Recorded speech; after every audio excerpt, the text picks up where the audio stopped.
좋습니다. 네. 네, 첫 번째 뉴스는 부동산 관련한 뉴스 먼저 좀 전해드려야 될 것 같습니다. 부동산이요? 예, 예. 예. 웬만하면 첫 번째 뉴스로 부동산 뉴스 잘 안 하는데 그러게.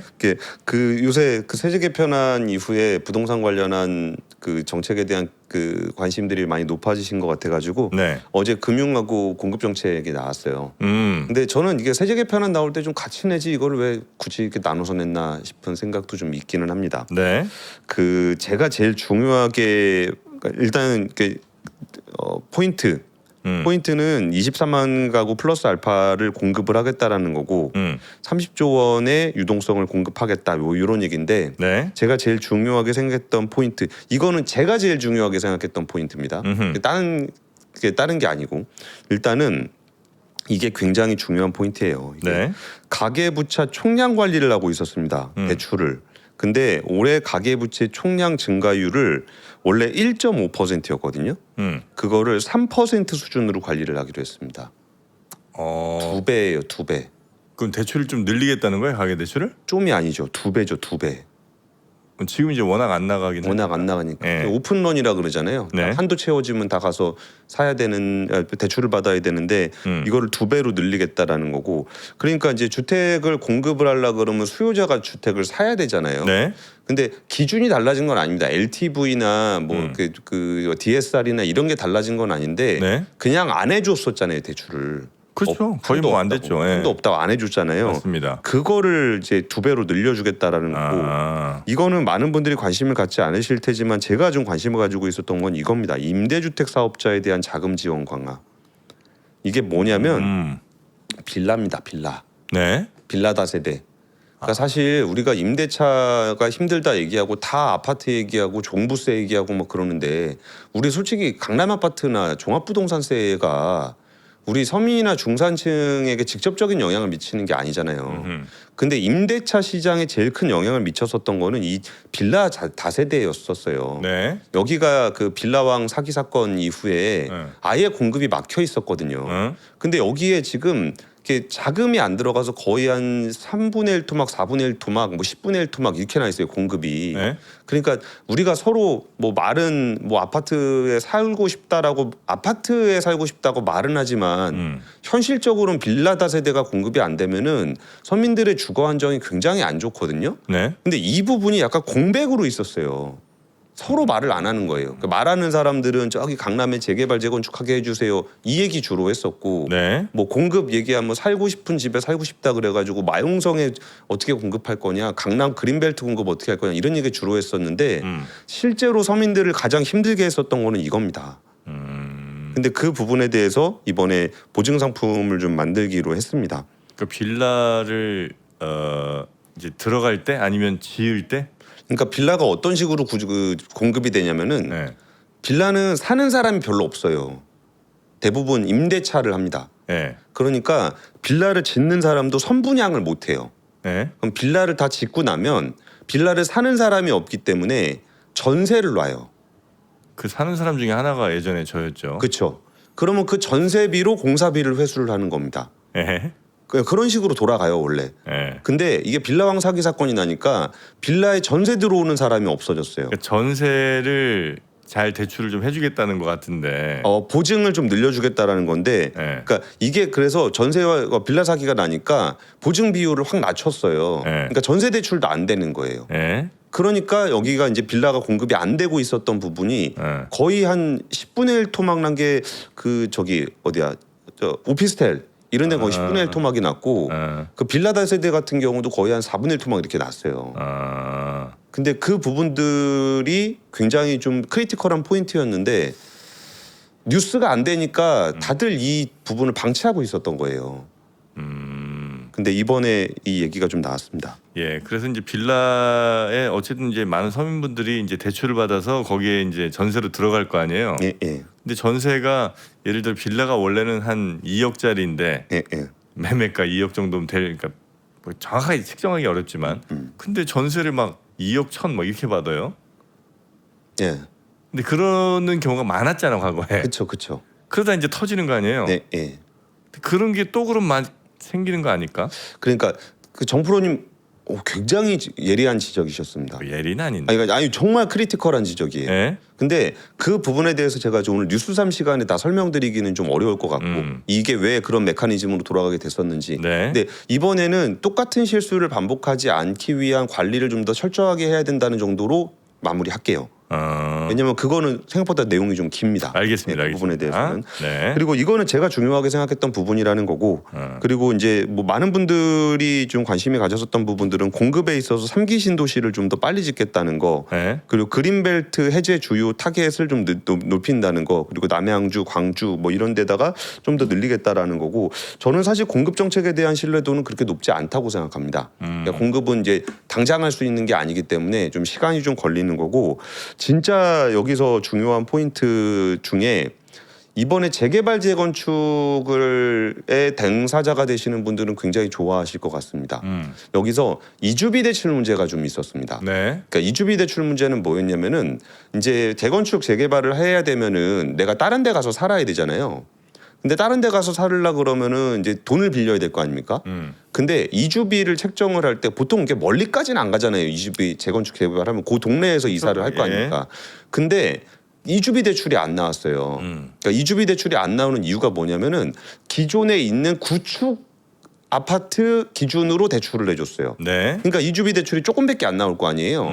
그러면 근처에 있는 데로 이사를 못 가는 거예요. 그러니까 이 문제가 있어갖고 이주를 못해서 재건축 재개발이 안 되는 경우가 있었습니다.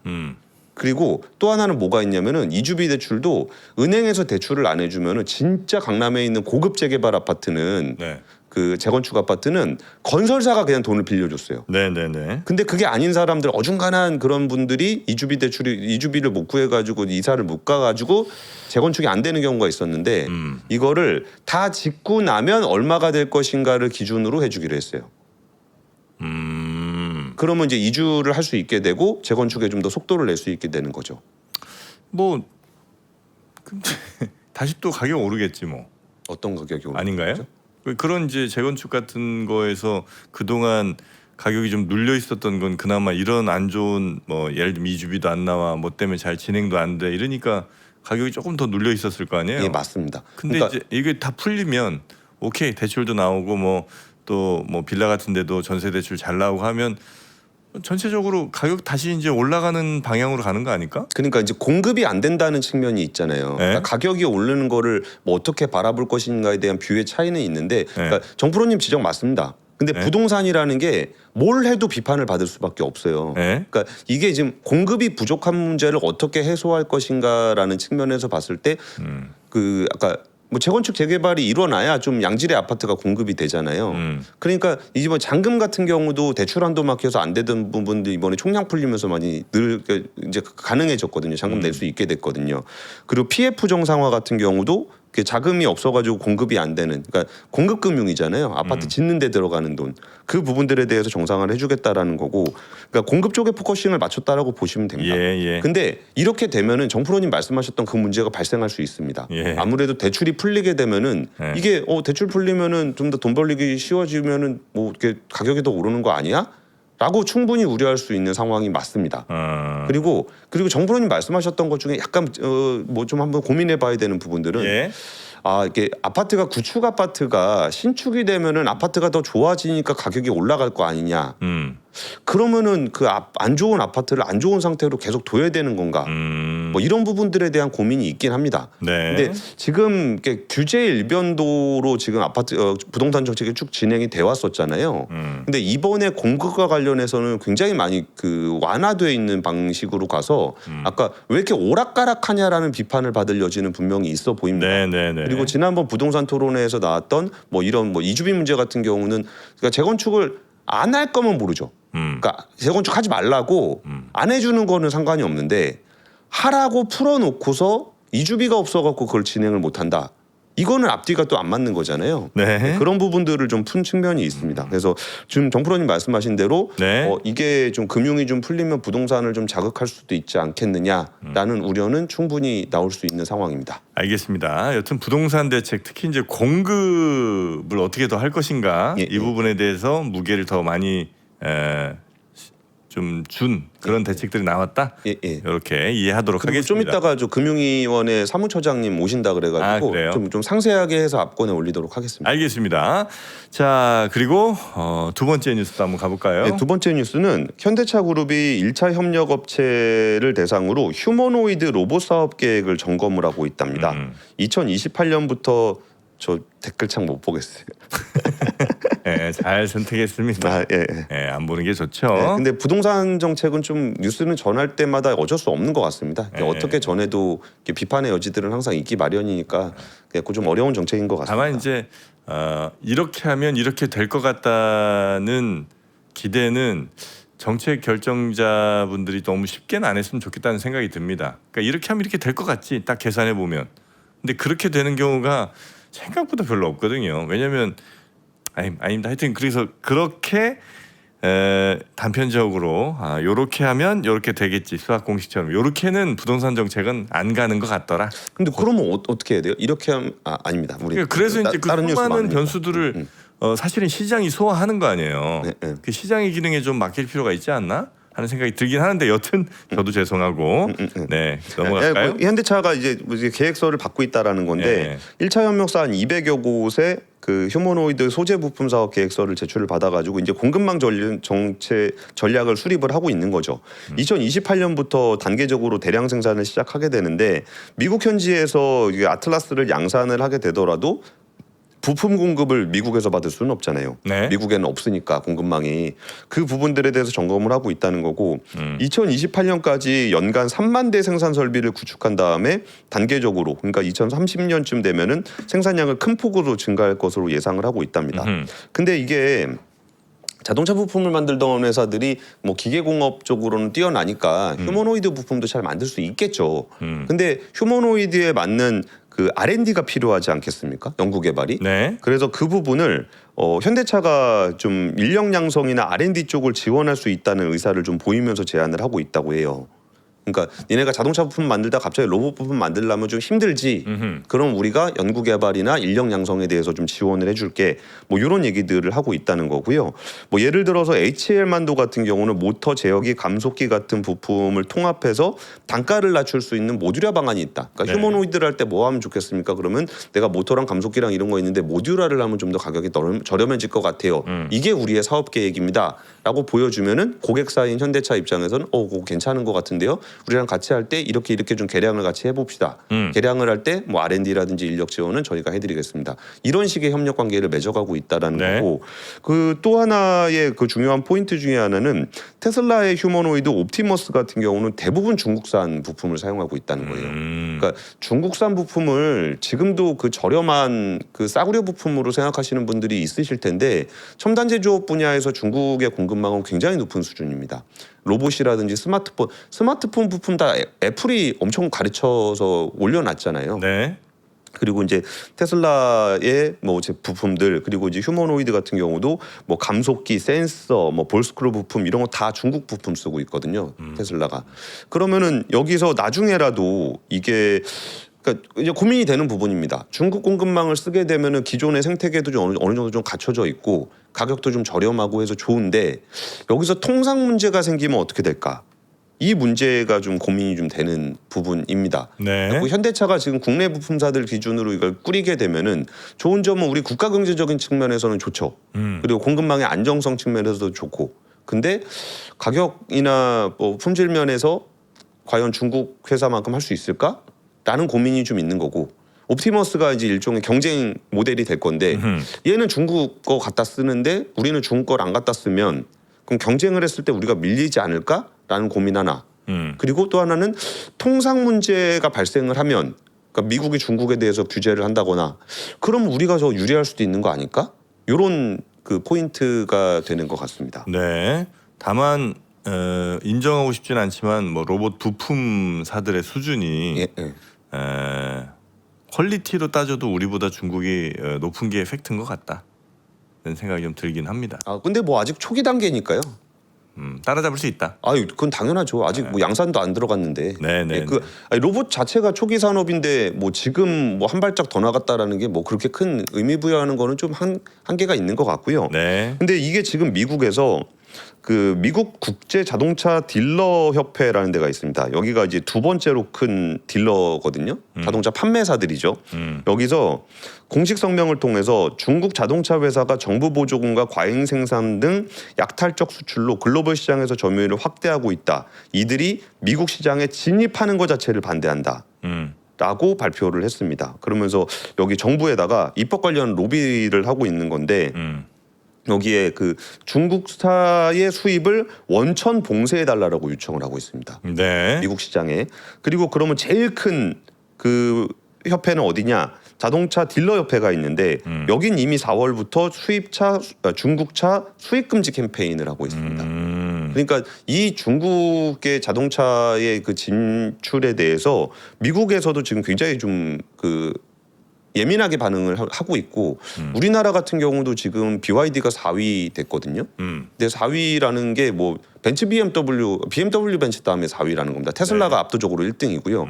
그런 상황이라 우리는 관세 정도밖에 없는 상황이라 우리 시장은 괜찮을까라는 고민이 있는 거고 지금 아까 초반에 뭐 드론 부품 관련해서 정프로님 말씀해 주셨잖아요. 네. 근데 이번에 백악관에서 그림자 환적 네트워크라는 걸 공개했습니다. 네. 그림자 환적.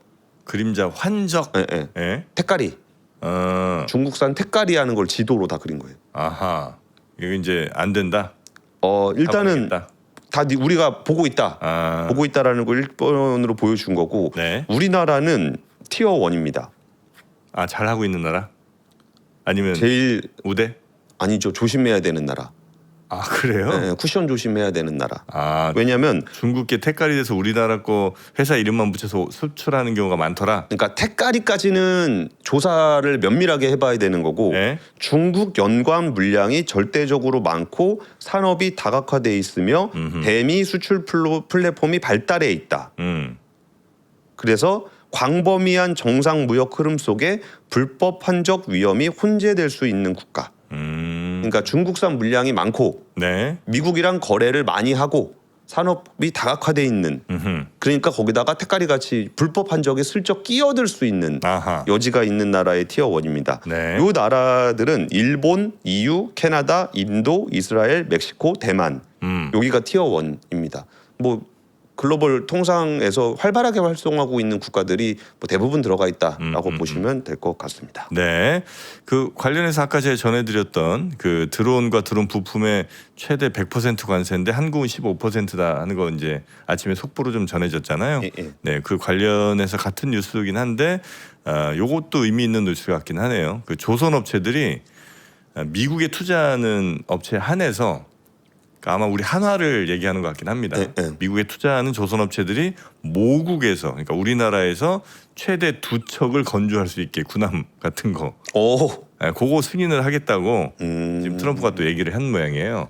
네, 그것도 속보로 좀 전해졌고 추가 뉴스는 당연히 우리 또 권 팀장님이나 네, 뭐 긍정적인 뉴스긴 하네요. 네. 뭐 세부적으로 좀 들어가 봐야 될 것 같긴 한데 일단은 우리나라 조선 업체들 입장에서는 굉장히 긍정적인 뉴스. 그러니까 그거 같아요. 그러니까 지금 당장은 미국에서 못 만드니까 예, 예. 미국에 투자하면 이제 미국의 조선소 잘 만들어서 건조할 텐데 지금 당장은 뭐가 안 되니까 예, 예. 급한 대로 일단 2척 정도까지는 한국에서 좀 건조해서 갖고 오겠다. 요 정도 아닌가 싶어요. 군함 2척이면 거의 한 5년은 걸릴 겁니다. 예, 예. 어쨌든 예, 예, 그 조선소 만들고 하는 것보다는 그러니까 빠르니까. 시간을 벌 정도가 될 거라고. 그렇죠, 그렇죠. 그러니까 미국에서 뭔가를 활동을 하기 전에 네. 한국에서 만들어서 보내면은 미국에서 활동할 수 있는 시간을 좀 벌어야 되니까 2척 정도만 5년은 걸릴 테니까 미국에서 뭔가를 좀 더 복작복작 할 수 있겠구나. 네네네. 그럼 이제 트럼프 대통령이 연임만 해주시면 되겠군요. 네. 자, 이런 뉴스까지 있었고요. 세 번째 뉴스도 전해드리겠습니다. 세 번째 뉴스는 고려아연의 2차 전지 소재자 회사 K잼이 배터리용 동박을 양산해서 글로벌 배터리 회사에 공급을 하게 됐다 이런 뉴스인데 이 뉴스 자체는 그렇게 대단한 뉴스는 아닙니다. 이제 K잼이라는 이제 그 동박 회사인데 한 400억 정도의 매출이 좀 예상이 된다고 해요. 그러니까 동박을 그러니까 배터리용 동박 있잖아요. 네. 음극에 들어가는 동박을 만들어서 납품을 하게 됐다. 뭐 이런 뉴스예요. 근데 이 자체가 의미가 있다라기보다는 사실 이게 K잼이라는 회사가 만드는 동박의 특징이 뭐냐면은 리사이클링입니다.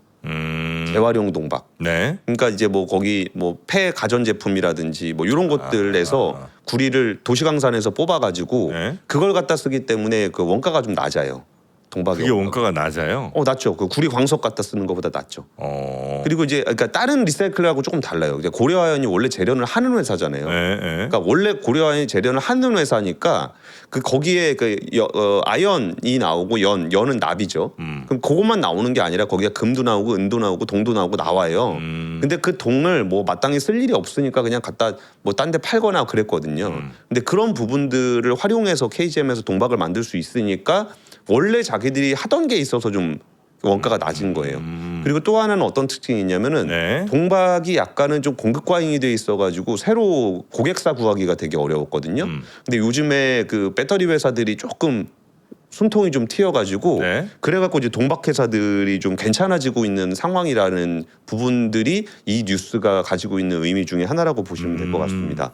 그리고 얼마 전에 트럼프 대통령이 그 광산 기업들 만나서 30억 달러 규모의 역사적인 광업 프로젝트를 발표한다. 미국이 미래에 필요한 자원은 외국에서 의존하지 않겠다. 이렇게 발표를 한 적이 있었는데 그러면서 거기에 배터리부터 히토류 자석, 스칸디움, 구리 흑연, 첨단 방산에 필요한 핵심 강물 채굴 가공에 자금을 투입하겠다. 이런 얘기를 했었어요. 근데 이거 그 미국이 자원이 있다는 얘기지 재련을 할 수 있다는 얘기는 아니거든요. 근데 재련을 못 해가지고 고려아연이 테네시 주에 74억 달러를 투자를 해서 재련소를 짓고 있습니다. 그러니까 미국의 자원을 활용하는데 미국 정부가 돈을 쓰고 있는데 그거 어차피 재련을 하는 거는 고려아연이 만드는 재련소가 하고 있고 그걸 트럼프 대통령이 그걸 언급을 하고 러트닉 장관이 또 언급을 했었어요. 올해 3월인가 4월인가 그때 인터배터리 행사가 있었는데 제가 그때 갔다 왔거든요. 뭐 이런 겁니다. 안티모니, 인디움, 아연이랑 연이고요. 비스무트 이게 제가 정확한 숫자가 기억나진 않는데 미국에서 지정한 16가지 희귀금속이 있어요. 근데 그중에 한 11종인가 12종을 고려아연이 만들어주기로 했습니다.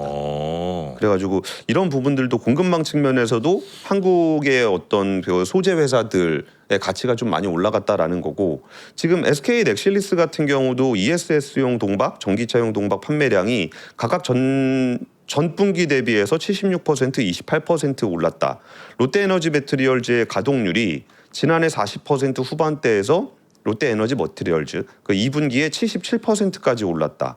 그리고 그 LG에너지 솔루션의 공장 가동률이 지난해 47%에서 52%로 올랐다. 그러니까 전반적으로 좀 좋아져 있는 그런 상황들을 보여주는 것 같습니다. 그러니까 배터리 회사들의 온기가 약간 동박 회사로까지 좀 이어가는 그런 분위기가 좀 있고요. 동박 회사들은 거기다가 더해서 그 전지박이도 회로박이 살아났습니다.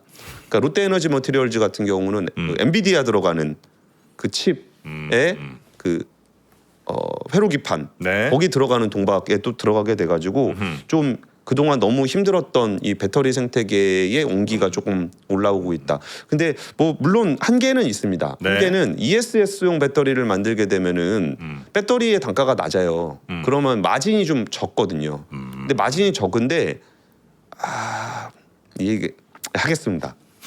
솔직히 말씀드리겠습니다.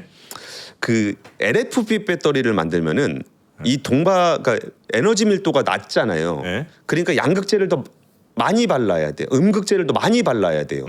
그러면 동박을 더 얇게 만들어야 됩니다. 그래야 더 많이 음극재를 바를 거 아니에요. 그러면 더 얇은 동박을 만들어야 되는데 더 얇은 동박이 사실은 더 비싸요. 얇게 만들기 쉽지 않을 테니까. 그래요. 근데 배터리 회사가 돈을 잘 못 벌고 있는 상황에서 더 비싼 동박을 팔기가 어려워요. 그렇겠지. 그러니까 매출은 좀 나올 수 있는데 수익성 확보가 사실은 쉽지 않을 수 있습니다. 알겠습니다. 그 고려아연은 지배 구조는 어떻게 뭐 끝났어요? 지배 막 경영권 관련해서 옛날에 좀 뉴스들이 있지 않았나? 분쟁이 계속 있었는데 그냥 짧게 요약해드리겠습니다. 분쟁이 계속 있다가 MBK 쪽이 지분율이 더 높잖아요. 그러니까 지분율이 더 높아가지고 이제 이사회를 그러니까 주주총회를 하게 되면 이사가 한 명 한 명 바뀌는 구조로 옛날에 갔었거든요. 근데 거기에 미국 전쟁부가 들어왔습니다. 고려아연에? 지분 투자를 했어요. 미국의 전쟁부가? 국방부죠, 국방부. 그래가지고 이 사실상의 캐스팅 보트를 갖게 됐습니다. 그래요? 미국 전쟁부가 그런 것도 해? 아까 그 재련소 아까 말씀드렸잖아요. 그 재련소 때문에 들어왔습니다. 그래요. 예. 그래서 지금 캐스팅 보트를 미국 국방부가 쥐고 있는 상황이다. 현재까지 스코어예요, 그게? 예. 알겠습니다. 어떻게 될지는 아직 그럼 결정이 확정된 건 아닌 모양이네요, 그죠? 그렇죠. 그러니까 이거는 이게 뭐 같이 주식을 갖고 있는 상황이기 때문에 분쟁은 계속 있을 수밖에 없는 그런 구조인 거죠. 그래요. 예. 알겠습니다. 여튼 뭐 그런 뉴스들 잘 정리해 주셔서 대단히 감사하고요. 화요일 아침에 뵙겠습니다. 고맙습니다. 대한독립 만세. 네, 고맙습니다. 네, 감사합니다.